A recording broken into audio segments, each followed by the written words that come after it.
interesting stuff lately.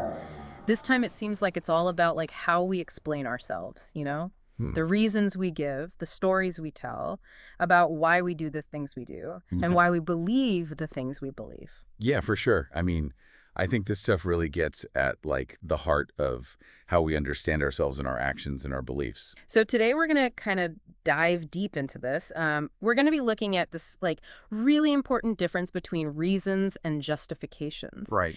And, I think this is something that we like often kind of use these terms interchangeably, right? Hmm. But there's actually a really subtle but important distinction between the two.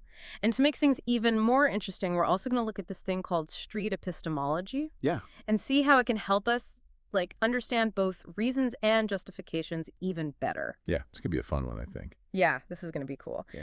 So let's start with the basics. What are reasons? Like when we talk about reasons, what are we actually talking about? So at their core, reasons are explanations. They're answering the question of like what led to this or what circumstances brought this about. So, think of it as like the factual background or the chain of events that resulted in a specific action or belief. So it's really just about describing what happened, right? Exactly. It's descriptive, it's factual. For example, if someone says, I was late because my train was delayed, they're offering a reason. Right. They're giving you a factual explanation for why they were late. Okay, so that makes sense. It's kind of like the what happened story, right? Right. And the material you sent had a really good quote about this. It said, reasons are the causes or explanations for why something happens or why someone acts in a particular way. So it's all about outlining those contributing factors. Okay. So we've got reasons. Now what about justifications? How are they different? So justifications go a bit beyond just explaining what happened. They offer a defense, right? So they argue why an action or belief is acceptable, reasonable, or even morally right. So they answer questions like, why was this right? Or how can this action be defended? Okay. So it's not just about what happened. It's about like making a case for why it was okay, Exactly. why it was the right thing to do or something like that. So there's like a layer of judgment there. Absolutely. There's a strong evaluative emphasis with justifications. They're about assessing, like you said, the rightness or the appropriateness of something. Right. So go back to that earlier example. If someone said, I left the meeting early because ensuring my child's safety is my top priority. Right. They're not simply explaining why they left. They're justifying it by appealing to this core value, right? Safety. Gotcha. And the material you sent actually put this quite well. It said, justifications go beyond mere explanation. They serve as a defense, arguing that an action or belief is acceptable, reasonable, or even morally right. So reasons are like the factual why and justifications are like the why it's okay kind of thing. Exactly. I like that. So, it's interesting because the stuff you sent over, it actually includes this like really handy little chart that kind of lays out these key differences really clearly. Yeah, that's a really helpful way to visualize it. It is, yeah. Do you want to kind of walk through it together? Sure, yeah, let's do that. All right. So the first point is about the nature of reasons and justifications. It says that reasons are explanatory, descriptive, and factual. Right, they're based on, observable facts or logical connections, trying to explain the situation. And justifications, on the other hand, are normative, evaluative, and defensive. Yeah, they set a standard, evaluate an action or belief against that standard, and then try to defend it. And then the next row in this little chart is about the focus. It says that reasons focus on the cause, the circumstance, basically what actually happened. Right, like, what were the sequence of events or what were the existing conditions that led to something? Whereas justifications focus on the rightness, the appropriateness, the moral basis of the action or belief. Yeah, it's shifting the attention from what to, should or ought. Right. And then the question each answers is different too, right? Yeah. With reasons, it's basically like, what led to this? Right, it's just seeking information and understanding of the causal factors. But with justifications, it's more like, why was this right? Or how can this be defended? Yeah, you're immediately, introducing this element of judgment and validation. Right, exactly.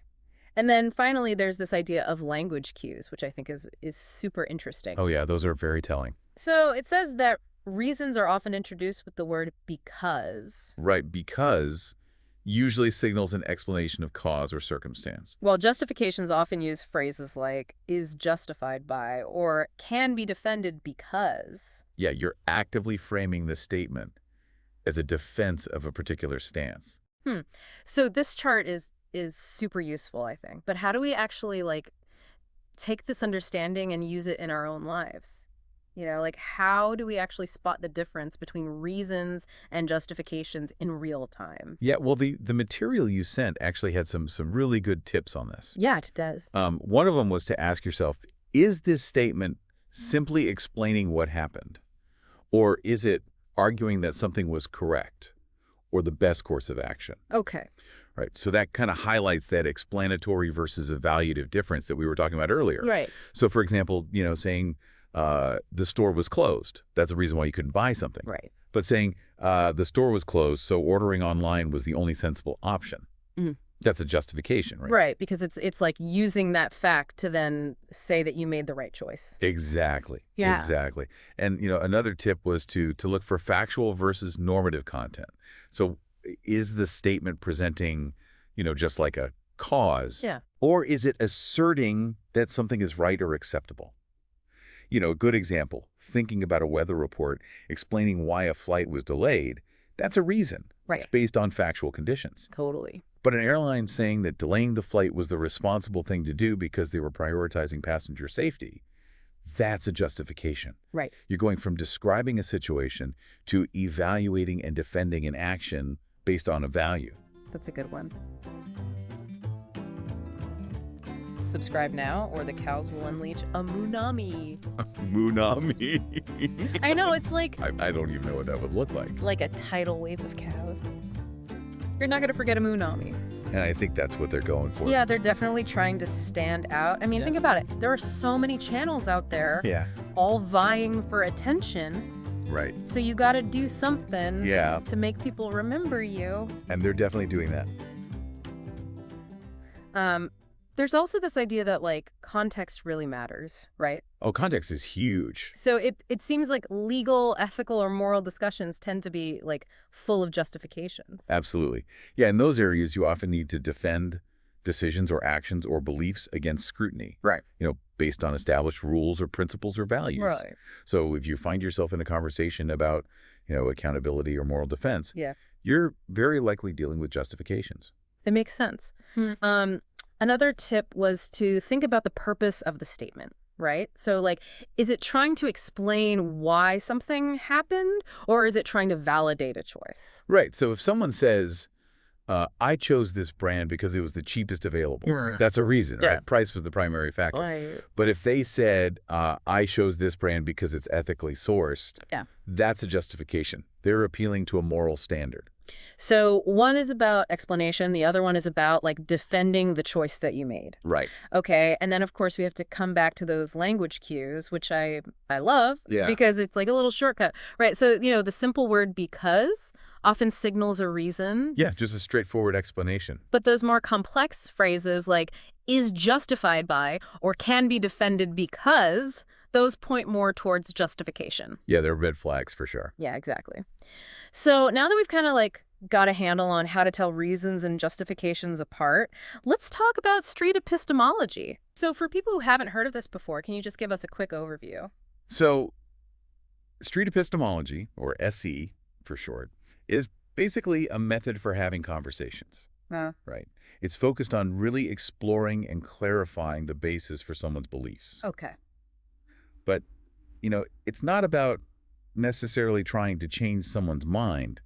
It's more about understanding how they arrived at their beliefs in the first place. Gotcha. So it involves asking open-ended, non-leading questions. Yeah. Things like, what makes you so confident in that belief? Or how did you come to believe that? And these types of questions encourage the person to actually reflect on the process of forming their belief, not just the belief itself. So it's like instead of arguing with someone about whether something's true or not, you're kind of trying to understand how they got there. Precisely. Exactly. I like that. And what's really cool is that, this approach, this SE approach, can be really valuable with looking at both reasons and justifications.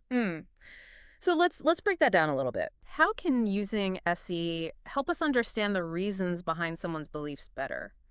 Well, one really important outcome is enhanced clarity and critical reflection. Oh, okay. So by encouraging someone to clearly articulate their reasons, SE can reveal inconsistencies or unsupported assumptions that they might not even be aware of. Interesting. And actually, one of the sources put it really well. It said, participants are encouraged to clearly state the reasons behind their beliefs. This clarity can reveal gaps, inconsistencies, or unsupported assumptions. For instance, someone might say their reason for supporting a certain economic policy is that it will benefit everyone. Right.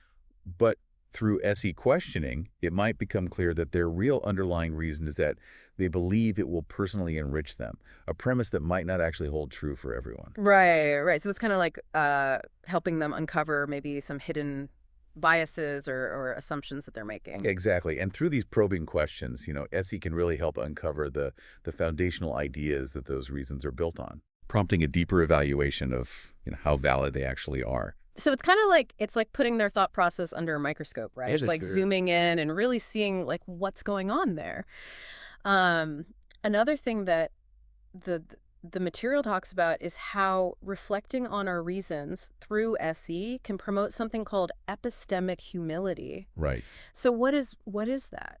Well, it sounds a bit academic, but it basically means recognizing that we don't have all the answers. Okay. And being okay with that. Right. Like imagine you thought you were this amazing map reader, always confident in your directions, right? Yeah. But then after getting lost multiple times, you start to become more humble about your navigation skills. Right. And more open to the possibility that, you might be wrong or need to learn better techniques. Right. And similarly, when we actually examine our reasons for a belief through SE, we might realize that they're not as strong as we initially thought. And this can make us more receptive to new information, more willing to revise our beliefs. That makes sense.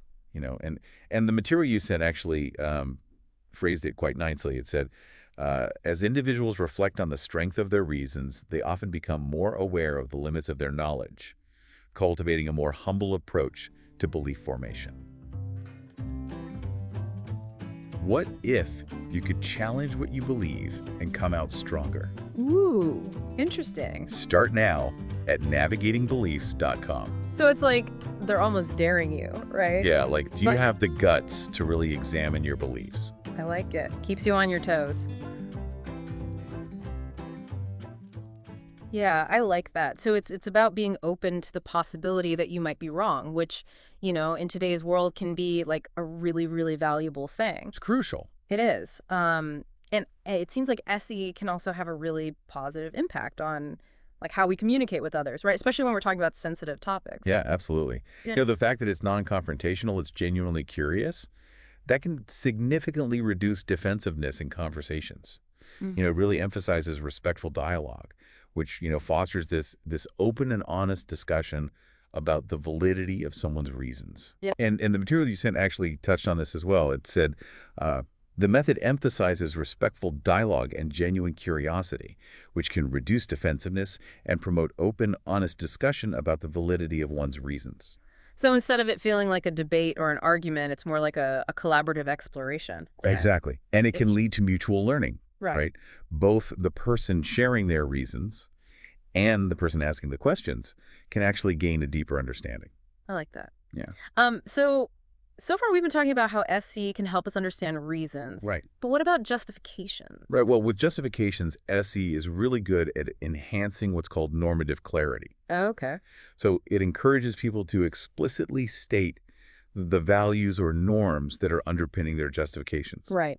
And this process can reveal whether those justifications are actually based on well thought out principles or just kind of like, less examined habitual responses. And one of the sources put this really well. It said, SE encourages individuals to explicitly state the values or norms that underpin their justifications. This process can reveal whether these justifications are based on well-considered principles or on less examined habitual responses. Okay. For example, someone might justify a certain social behavior by saying, it's just the way things are done. Right.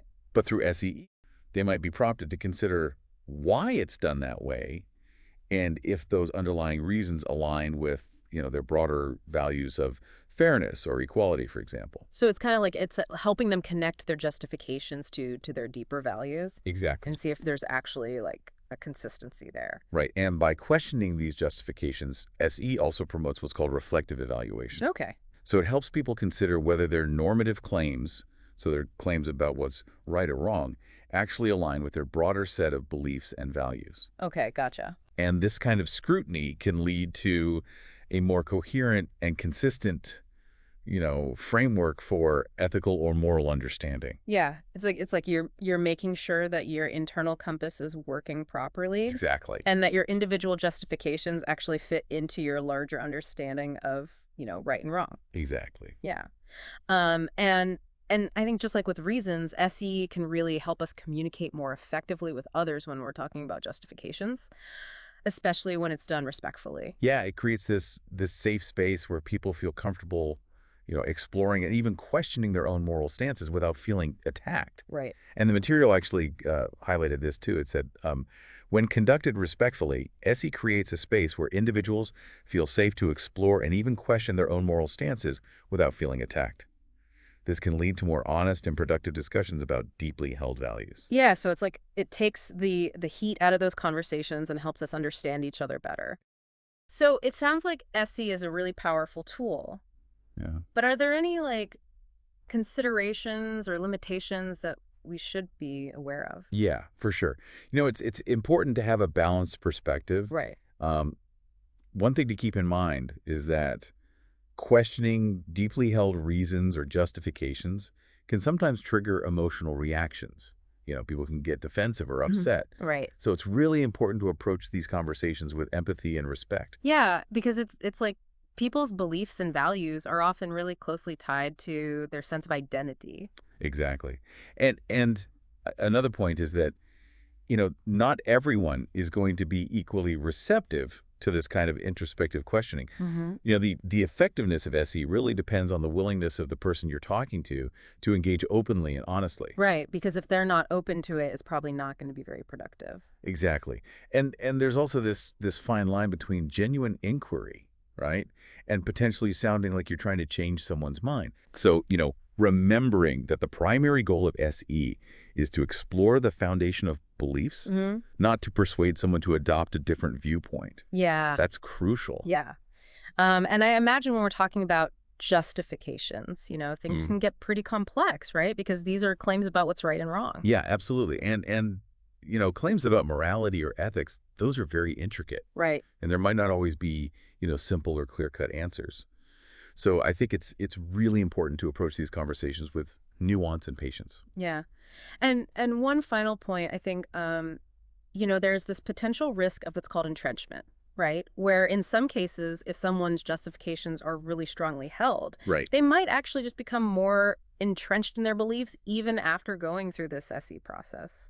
Yeah, in trying to defend their position, they might inadvertently strengthen it. Right. So it's something to be aware of. So it sounds like SE it's a powerful tool, but like any tool, it needs to be used thoughtfully and with an awareness of its limitations. Yeah, absolutely. But overall, I think it's a really valuable approach to understanding, why we believe the things we believe and why we do the things we do. Yeah, and ultimately, like, the big takeaway here is that reasons explain and justifications defend, right? That's the core distinction. Yeah, and street epistemology gives us this really structured way to kind of like unpack both of those. Exactly. So before we wrap up, I just wanted to leave our listeners with like a little something to think about. Okay. So think about a recent decision you made or, a belief that you feel strongly about. Try to actually identify the reasons why you made that decision or hold that belief. And then ask yourself, what are your justifications for why it was the right decision Mhm. or the correct belief? And you might also consider how you could use this kind of like curious questioning approach to understand the basis of someone else's, strong convictions. Yeah, it's a really insightful exercise. It is, yeah. So we hope this deep dive has given you some new tools to kind of think about your own beliefs and the beliefs of others. And thanks for joining us. Thanks for listening. We'll see you next time. See ya.